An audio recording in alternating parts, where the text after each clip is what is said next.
On Thursday, during proceedings in Parliament, the Member of Parliament for Northton Samuel Okudzeto-Ablakwa raised concerns about the fate of the MP for Asen North, James Gyakye, who is currently facing trial in a suit challenging his eligibility to represent his constituents.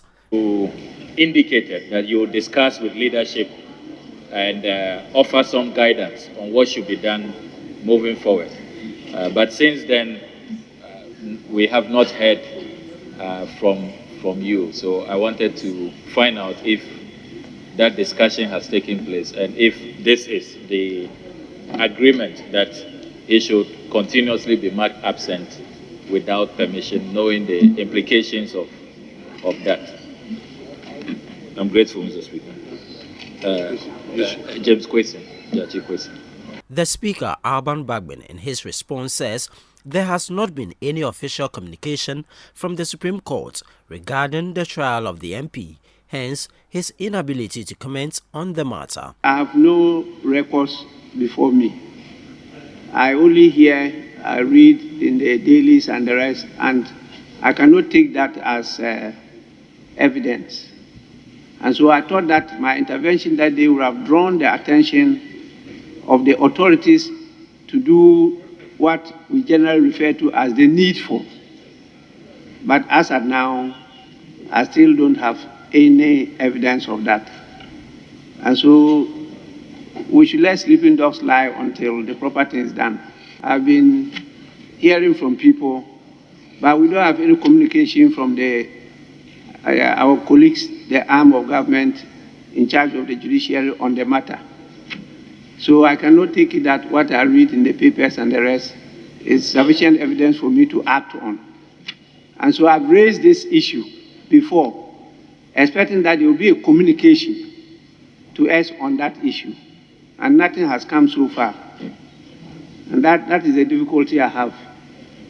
Recently, I read in the dailies again about a case that was presided over by the Supreme Court, and the judgment was given something Manan versus the Attorney General and the Speaker of Parliament. The Speaker of Parliament had no knowledge about that suit, and yet judgment was delivered by the Supreme Court in which a section of a law we passed was struck out as unconstitutional. If the Speaker is a party to a suit, at least the Speaker should be served. The Deputy Majority Leader, Alexander Penyomaken, raised an objection to the motion of vote of censure filed by the minority against the Finance Minister Ken Ofori-Atta. The MP says the allegations leveled against the minister as basis for the motion ought not to have been published in the order paper before granting the minister audience. If you go through our order paper, clearly committees bring reports, we submit applications, motions are advertised on their own. A motion to take a censure on the minister, blah, blah, blah, it continues. That is the motion. Now, Mr. Speaker, if you look at the various items 1 to 7, we should not forget that we are in a political space.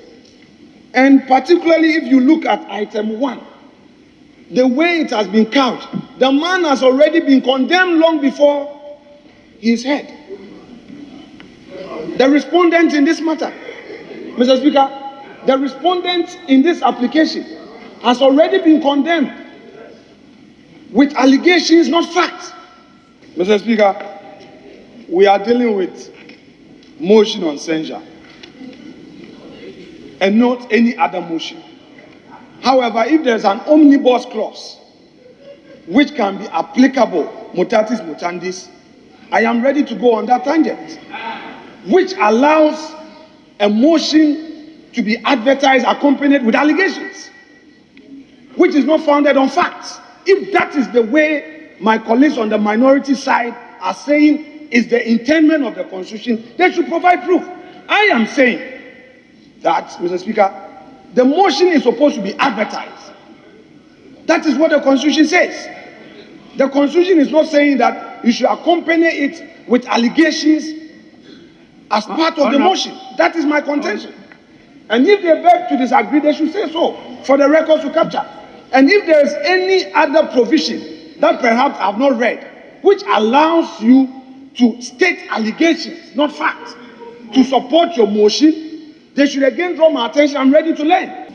We have made reference to constitutional provisions of Article 178, Article 176, and 82. Mr. Speaker, to demonstrate with fact on this floor that the minister is in breach of the law, apart from the fact that he's trashed the Ghanaian economy. We will do so. So, to preempt and say that the motion, you cannot question the competence of the speaker in admitting the motion.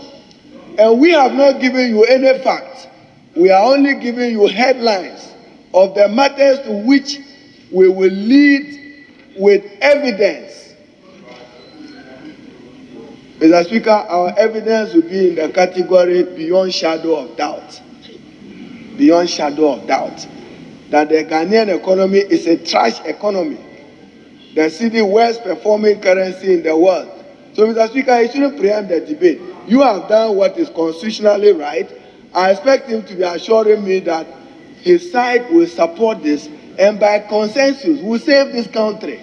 But the Speaker in his ruling says the motion was appropriately laid and stressed the need for members of the House to be educated on how motions are couched in Parliament. We need to sit together, dialogue, and exchange views on the Constitution and the standing orders. Actually, when I received the motion as drafted and submitted to me, I took pains to go through not only the Constitution, but the detailed provisions of our standing orders.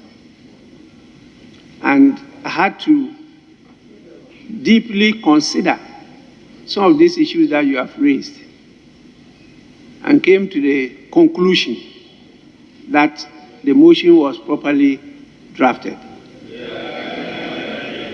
I also took the next step to sit with the leaders, both the majority and the minority leader, on this matter.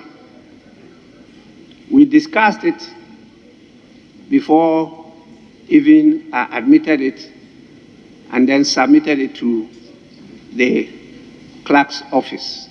In a rather interesting twist, the Speaker says the motion has contributed to the cedi appreciating against the dollar within the last few days. And because of this motion,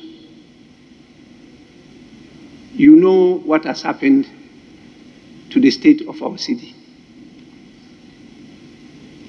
Just because people are gaining confidence that action is being taken, the city gained some value.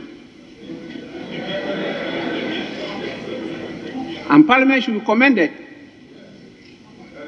It climbed from about 16 to $1 to around 13. That is a serious gain for this country, and it's because there's some confidence given to the people that action is being taken to rectify the wrongs. Please, let's play our role properly and effectively. And at the end of the day, we will all benefit from it. Reporting from Parliament, my name is Ni Ayikwe Okayan for Citi News.